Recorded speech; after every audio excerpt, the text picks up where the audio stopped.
मैं अमरेश सर और ज्ञान गोदावरी ऑनलाइन एजुकेशन सेंटर में आपका हार्दिक स्वागत है।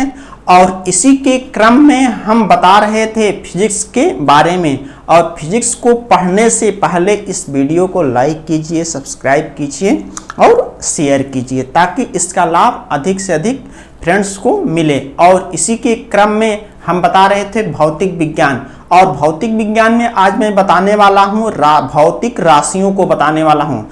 तो इसी भौतिक विज्ञान में भौतिक राशियाँ होती हैं। भौतिक राशियाँ इसे फिजिकल क्वांटिटीज कहते हैं। भौतिक राशियाँ होती हैं। भौतिक राशियाँ इसी को इंग्लिश में फिजिकल क्वांटिटीज कहते हैं।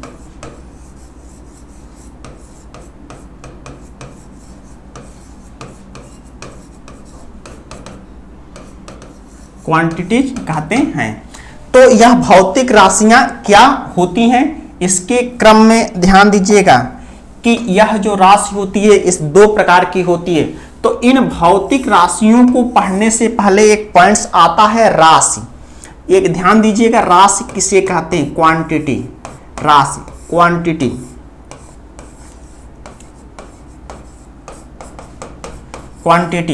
तो ध्यान दीजिएगा कि इन राशियों को पढ़ने से पहले राशि किसे कहते हैं। तो राशि का अभिप्राय होता है कि ऐसी राशि का अभिप्राय होता है कि जिसे संख्या के रूप में व्यक्त किया जाए उसे राशि कहते हैं। जिसे संख्या नंबर के रूप में व्यक्त किया जाए उसे राशि कहते हैं। जैसे मनुष्य की लंबाई, व्यक्ति के द्वारा चली गई दूरी, उड़ते हुए वायुयान की दूरी, ये सब क्या होते हैं? मेज की लंबाई, ये सब क्या होती है? एक प्रकार की राशि होती है। जिसे संख्या के रूप में, न्यूमेरिकल वैल्यू के रूप में व्यक्त किया जाए उसे राशि कहते हैं। और इसी के क्रम में भौतिक में बहुत सारी राशियां होती है। चाल होती है, दूरी होती है, समय होता है, द्रव्यमान होता है, कार्य, बल, ऊर्जा, संवेग, आवेग, बहुत सारी राशियां होती हैं। तो इन्हीं राशियों को क्या कहते हैं? भौतिक राशियां कहते हैं। तो अब यहां से देखिएगा इसकी परिभाषा सिंपल बताए थे। जिसे संख्या के रूप में व्यक्त किया जाए उसे राशि कहते हैं। और इसी के बाद से यहाँ पे अब भौतिक राशियों की परिभाषा हो जाएगी कि ऐसी राशियां जिनको भौतिक के नियमों के अनुसार यानी फिजिक्स के रूल्स के अनुसार व्यक्त किया जाता है उसे भौतिक राशियां कहते हैं। और यह राशियां दो प्रकार की होती हैं। तो इतना स्पष्ट हो गया कि भौतिक राशि किसे कहते हैं? जिन्हें भौतिक के नियमों के अनुसार प्रदर्शित किया जाए उसे भौतिक राशियां कहते हैं। और यह राशियां दो प्रकार की होती हैं। एक होता है अदिश राशियां होती हैं और दूसरा जो होता है सी जो होता है वो सदिश राशियां होती हैं।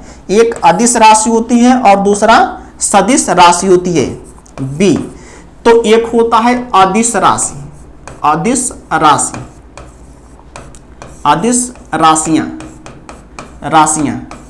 और इसे स्केलर क्वांटिटीज कहते हैं।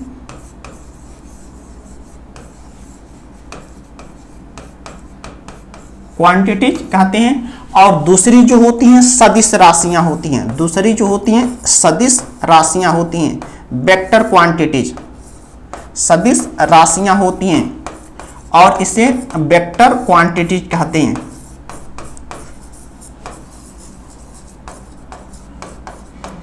वेक्टर क्वांटिटीज कहते हैं। तो यह राशियां जो होती हैं इनकी संक्षिप्त में परिभाषा बता दे रहे हैं कि ऐसी राशियां जिनको व्यक्त करने के लिए केवल परिमाण की आवश्यकता होती है। ऐसी राशियां जिनको व्यक्त करने के लिए केवल परिमाण किसकी आवश्यकता होती है? परिमाण की आवश्यकता होती है। परिमाण, मैग्नीट्यूड की आवश्यकता होती है। दिशा की आवश्यकता नहीं होती है। और इसमें बता दे रहे हैं कि ऐसी राशियां जिनको व्यक्त करने के साथ साथ परिमाण के साथ साथ दिशा की आवश्यकता होती है। क्या होते हैं? परिमाण,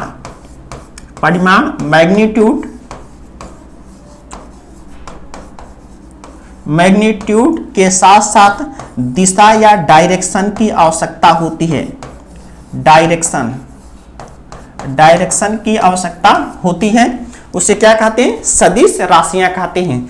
तो इतना स्पष्ट हो गया इनकी परिभाषा के क्रम में कि ऐसी राशियां जिनको व्यक्त करने के लिए केवल परिमाण की आवश्यकता होती है, दिशा की आवश्यकता नहीं होती है।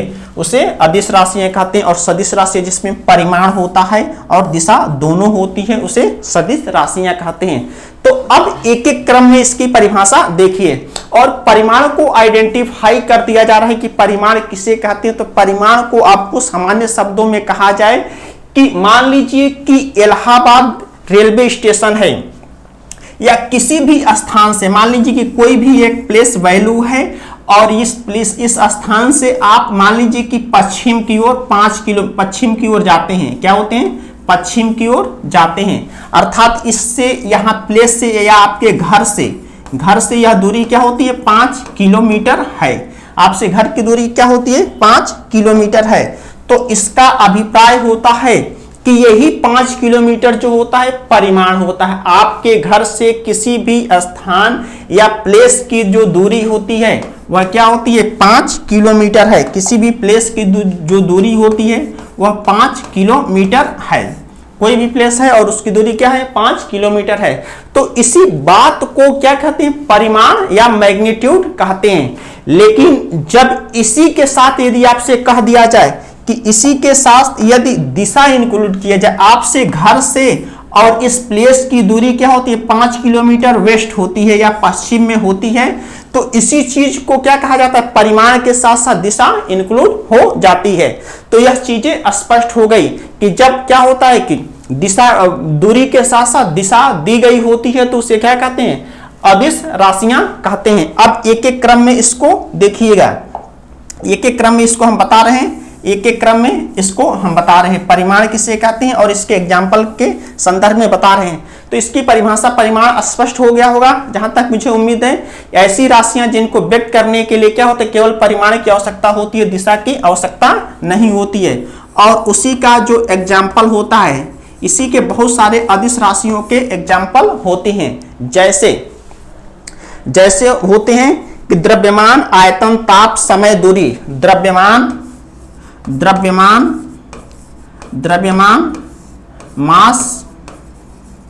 मास, ताप,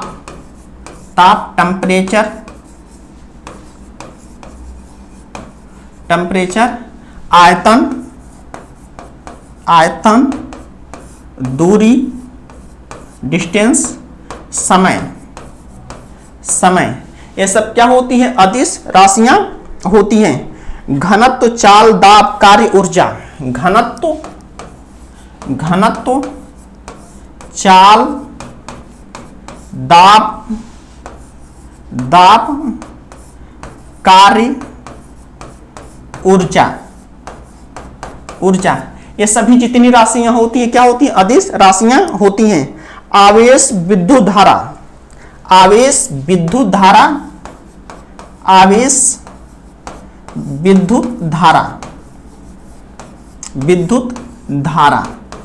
ETC, ये सभी राशियां क्या होती हैं, अदिश राशियां होती हैं। यहां से एक पॉइंट्स हम बताएंगे कि यहां से एक पॉइंट्स आता है कि कार्य को देखने में या तो लगती है क्या होती है, सदिश है, लेकिन यह क्या होती है, अदिश राशि होती है।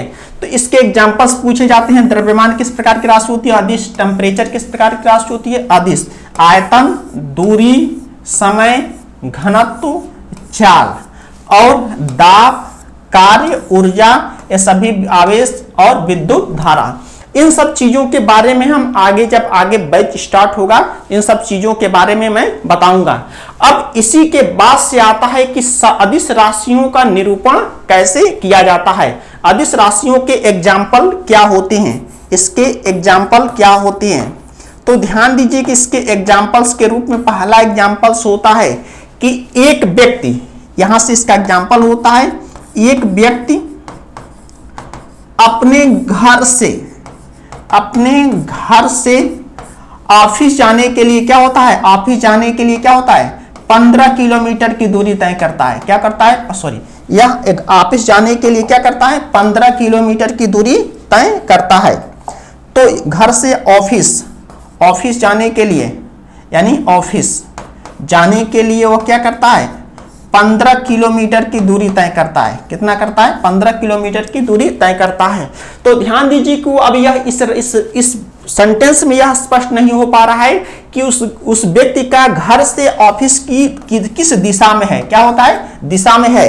तो इसमें केवल क्या होता है, केवल परिमाण दिखाई देता है। इसमें क्या दिखाई देता है, परिमाण दिखाई देता है।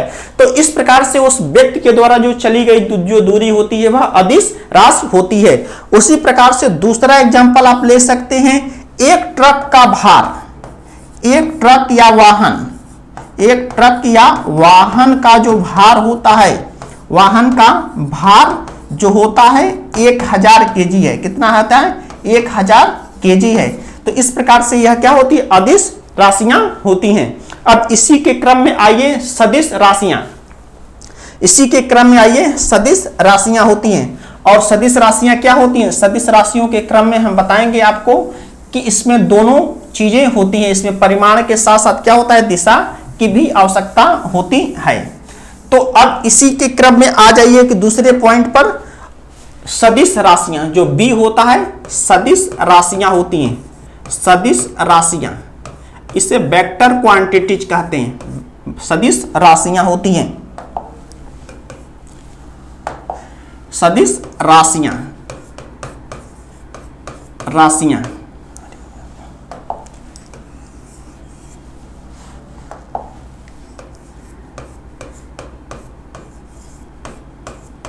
राशियां, इसे वेक्टर क्वांटिटीज कहते हैं,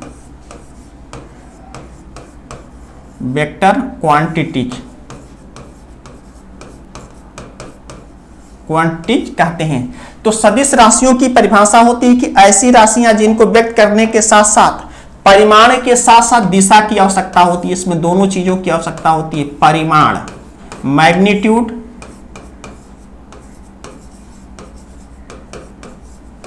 मैग्नीट्यूड के साथ साथ दिशा या डायरेक्शन दोनों की आवश्यकता होती है।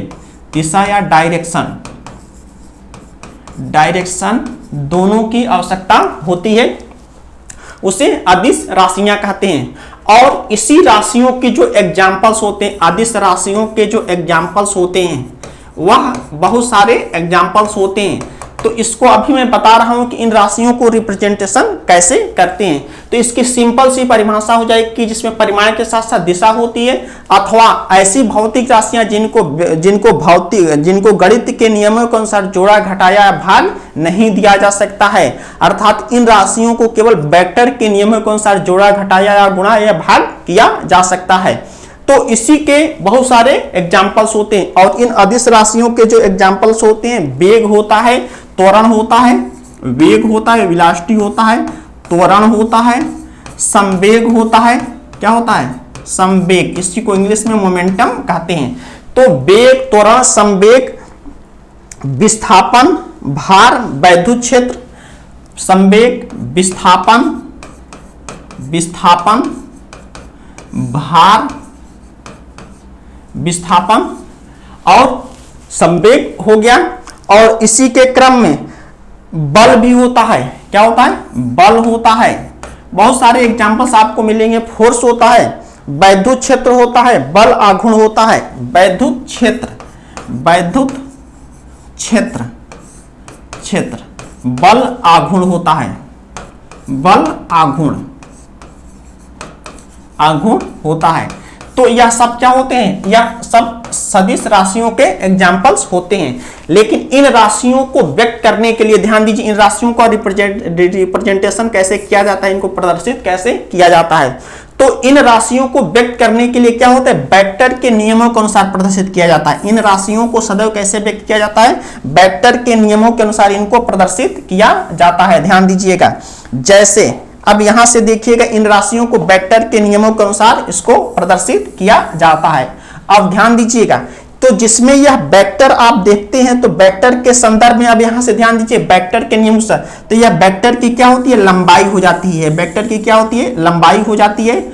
और इसका जो भाग होता है, एरो होता है, वह तीर होता है। तो इस चीज को मैं बहुत स्पष्ट से बता दे रहा हूं कि इन चीजों को कैसे रिप्रेजेंट किया जाता है। जैसे ये तीर होती है, तो जो तीर की लंबाई आप देख रहे हैं, तीर की जो लंबाई आप देख रहे हैं, यहां से लेके ध्यान दीजिएगा, जहां से आपको ग्रीन दिखाई दे रहा है, यह किसको व्यक्त करता है, परिमाण को व्यक्त करता है। किसको व्यक्त करता है, परिमाण को व्यक्त करता है, मैग्नीट्यूड को व्यक्त करता है, मैग्नीट्यूड मैग्नीट्यूड को व्यक्त करता है। तो यह स्पष्ट हो गया कि जितना ग्रीन पार्ट देख रहे हैं यह तीर का यह परिमाण को व्यक्त करता है, लेकिन जितना रेड पार्ट्स आप देख रहे हैं, जितना आप रेड ये पार्ट्स देख रहे हैं वह किसको व्यक्त करता है? दिशा को व्यक्त करता है, डायरेक्शन को व्यक्त करता है, डायरेक्शन को व्यक्त करता है। तो इस यही कारण क्या होता है, इसमें परिमाण और दिशा दोनों होती है। तो ध्यान दीजिएगा एक पॉइंट आता है कि इन सदिश राशियों को सदैव वेक्टर के नियमों के अनुसार प्रदर्शित किया जाता है। और इसके रिप्रेजेंटेशन कैसे होता है, जैसे मैंने बताया था कि एक व्यक्ति है और एक व्यक्ति है वह अपने घर से वह ऑफिस जाने के लिए क्या करता है, 15 किलोमीटर क्या करता है, 15 किलोमीटर पश्चिम दिशा में चलता है। ये किस दिशा में चलता है? पश्चिम दिशा में चलता है। तो ध्यान दीजिएगा कि यह घर से और 15 किलोमीटर की दूरी क्या होगी, उसका परिमाण हो गया। और लेकिन वह किस दिशा में चलता है? पश्चिम दिशा में चलता है, इसलिए वह क्या हो गई कि उसके साथ साथ दिशा भी इंक्लूड हो जाती है। तो इसी के कारण क्या होता है कि ये सदिश राशियों को सदैव वेक्टर के द्वारा रिप्रेजेंट करते हैं और जैसे इसको रिप्रेजेंट के रूप में प्रदर्शित करते हैं। लेकिन जब एग्जाम्पल्स के रूप में आप देखेंगे तो बहुत सारे वेक्टर्स के नियम आते हैं। तो इसके क्रम में आप यहां से ध्यान दीजिए कि वेक्टर के बहुत सारे नियम होते हैं, ऐसे होते हैं। और इन चीजों को क्रम में आप देखेंगे तो अब यहां से देखिएगा कि वेक्टर होते हैं ऐसे, आपको सामने यहाँ पे वेक्टर मिल जाते हैं और यहाँ से आपको वेक्टर मिल जाते हैं। फिर यहाँ से क्या होते हैं, ऐसे वेक्टर्स मिल जाते हैं। तो इनको आप ए बी सी के नाम से भी जानते हैं। और यह कोई आवश्यक नहीं होता है कि वेक्टर ऐसे भी बन सकते हैं और वेक्टर ऐसे भी बन सकते हैं। और इसके क्रम में ऐसे वेक्टर को रिप्रेजेंट भी किया जा सकता है। और इसके लिए क्या होता है, एक क्रम विनय का नियम होता है। वर्ग आकार के कुछ भी के क्रम में हो जाता है। जैसे मान लीजिए कि यह ए है, बी है, सी है, ए है, बी है, सी है, डी है, इस प्रकार से रिप्रेजेंट किया जाता है। तो ये जो परिमाण होता है, लंबाई होती है, परिमाण को व्यक्त करती है, एरो इसकी दिशा को व्यक्त करता है। इस प्रकार से सदिश राशियों को व्यक्त किया जाता है भौतिकी के नियम में। और इन भौतिकी के क्रम में बहुत सारे नियम होते हैं, वेक्टर से रिलेटेड बहुत सारे नियम होते हैं। क्रम विनय का नियम होता है, साहचर्य का नियम होता है। और इसी चीज को जब आप पढ़ेंगे पाइथागोरस के प्रमेय में, तो अब इसी के बाद से आता है एक एक्सेप्शन आता है। क्या होती है?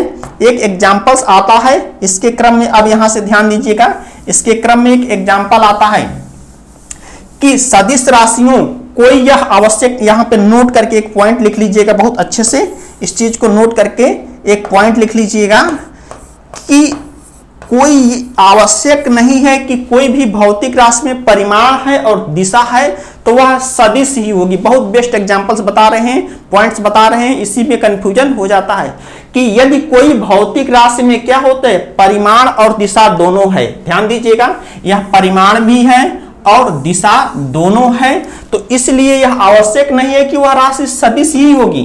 क्या हो सकती है? वह अदिश हुई हो सकती है। तो इसके लिए एक नियम होता है, यदि किसी भौतिक राशि में परिमाण और दिशा दोनों हो तो क्या करते हैं कि दो हो तो उसमें क्या गुणनफल क्या होता है, सदैव अदिश होता है। जैसे कार्य बराबर बल गुणे विस्थापन, एग्जाम्पल बता दे रहे हैं। कार्य, इसे वर्क कहते हैं, वर्क W से डिनोट करते हैं। कार्य बराबर होता है बल गुणे विस्थापन। कार्य बराबर होता है बल फोर्स होता है, फोर्स बल गुणे विस्थापन। इसको ऐसे लिखिएगा, बल गुणे विस्थापन।